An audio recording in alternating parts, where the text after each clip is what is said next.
किम कर्तव्य विमूढ़, यह एक ऐसा शब्द है जिसका प्रयोग करते हुए कितनी ही बार तो हम इसके उच्चारण में ही अटक जाते हैं और कितनी ही बार हमें इसका शाब्दिक अर्थ नहीं पता होता।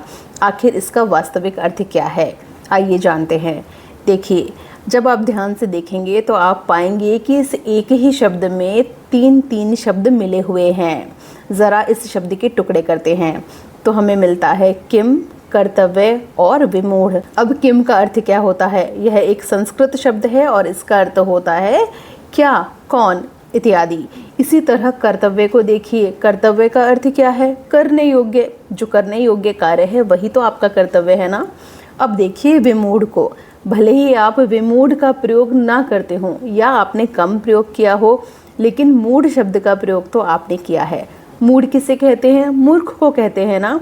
जैसे तुलसीदास जी ने क्या लिखा था? उन्होंने लिखा था, ऐसी मूढ़ता या मन की, परिहरि राम भक्ति सुर सरिता, आस करे ओस कन की। अर्थात मेरा मन ऐसा मूढ़ है कि राम भक्ति रूपी गंगा जल को छोड़कर ओस के कणों के समान सांसारिक तुच्छ भोगों के पीछे भागता है, उन सुखों के पीछे भागता है।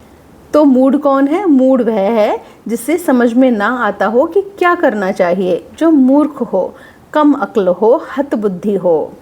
अब इसी में जब आपने वे उपसर्ग लगा दिया तो बन गया विशिष्ट रूप से मूढ़, क्योंकि वे उपसर्ग विशेषता का भाव देता है। तो जो विशेष रूप से मूढ़ है वह क्या है? वह है अत्यधिक मूर्ख। अब इन तीनों शब्दों को जोड़ दीजिए, देखिए क्या बनेगा।